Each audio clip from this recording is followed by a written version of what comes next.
नमस्कार, डॉक्टर समाधान काळे या यूट्यूब चॅनलमध्ये आपले सर्वांचे स्वागत आहे. आजचा विषय आहे हायड्रेशनचे महत्त्व. हायड्रेटेड राहणे हा उत्तम आरोग्य राखण्याचा सोपा पण उत्तम मार्ग आहे. परंतु बऱ्याच लोकांना दररोज आवश्यक असलेले फ्रुट्स मिळत नाहीत. खरं तर संशोधनामध्ये असे दिसून आलेले आहे की 75% भारतीय कायमच डिहायड्रेटेड असतात. आपले वय वाढते तसे पुरेसे पाणी पिणे महत्त्वाचे असते. सर्वसाधारणपणे प्रौढांमध्ये डिहायड्रेशन जास्त प्रमाणात आढळते. लोकसंख्येच्या सुमारे 28% लोकांमध्ये 60 किंवा त्यापेक्षा जास्त वयाच्या प्रौढांना अशा डिहायड्रेशनचा धोका अनेक कारणांमुळे संभवतो. ज्यामध्ये नैसर्गिकरित्या तहान लागण्याचे प्रमाण कमी होणे आणि शरीराच्या रचनेमध्ये होणारे बदल याचा समावेश होतो. काही वृद्धांमध्ये औषध उपचार शरीरातील द्रव पदार्थ कमी होण्यास कारणीभूत ठरतात. हायड्रेटेड राहणे का महत्त्वाचे आहे? तर याच्यावर सविस्तर माहिती घेऊया. तर पहिला आहे बुद्धीची कार्यक्षमता वाढते. अगदी सौम्य डिहायड्रेशनमुळे स्मरणशक्ती, मूड, एकाग्रता आणि प्रतिक्रियेला वेळेवर परिणाम होऊ शकतो. आपल्या दैनंदिन आहारात फक्त काही ग्लास पाणी जास्त पिल्यामुळे आपल्या विचारशक्तीवर सकारात्मक परिणाम होऊ शकतो.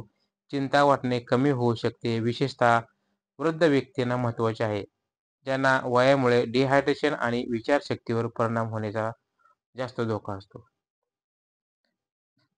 त्यानंतर योग्य पचन.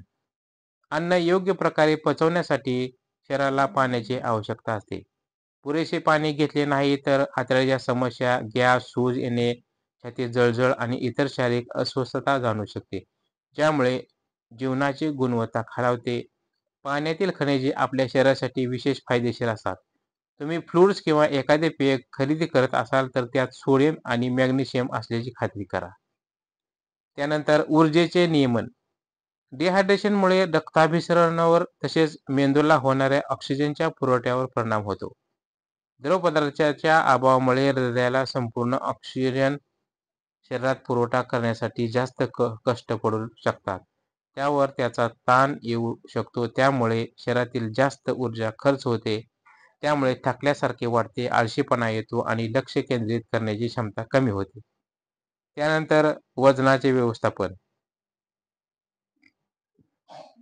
पाणी आपल्याला पोट भरल्याची आणि समाधानाची जाणीव करून देते. पाणी चयापचय क्रियेला चालना देण्यासही मदत करते. जास्त वजन असलेल्या महिलांच्या बद्दल एका अभ्यासानुसार असे आढळलेले आहे की प्रत्येक जेवणापूर्वी एक जास्तीचा ग्लास पाणी पिण्यामुळे शरीराचे वजन, बॉडी मास इंडेक्स आणि शरीराच्या रचनेत मोठ्या प्रमाणात घट होते. दुसऱ्या एका अभ्यासानुसार पाण्याचे सेवन फक्त 1% वाढवल्यामुळे काही प्रौढांनी कमी कॅलरी वापरल्या. त्यांनी साखर, कोलेस्टेरॉल, सोडियम आणि फॅट सुद्धा कमी प्रमाणात घेतल्या. त्यानंतर सांधेदुखी कमी होणे. आपल्या सांधेतील कार्टिलेजमध्ये अंदाजे 80% पाणी असते.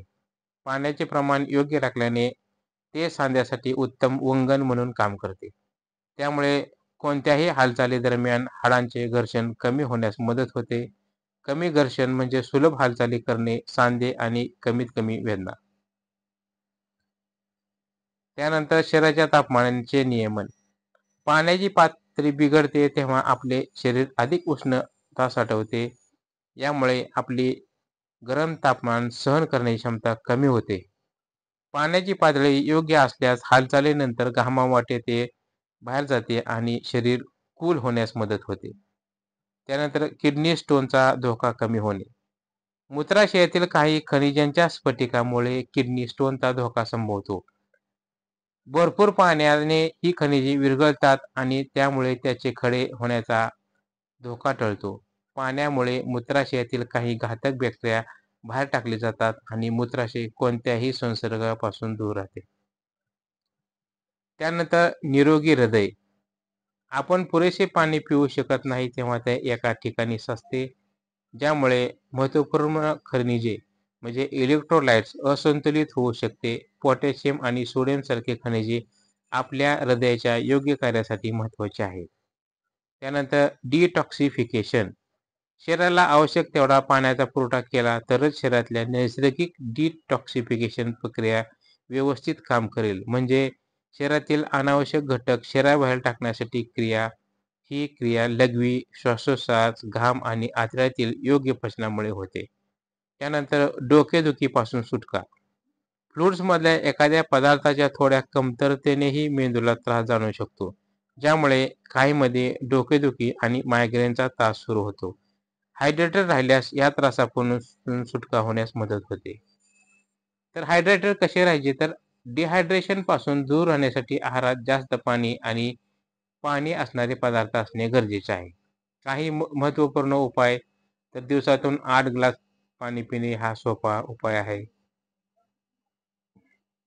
1 ग्लास म्हणजे 6 अंश म्हणजे 8 ग्लास म्हणजे 48 अंश पाणी रोज शरीरात गेले पाहिजे.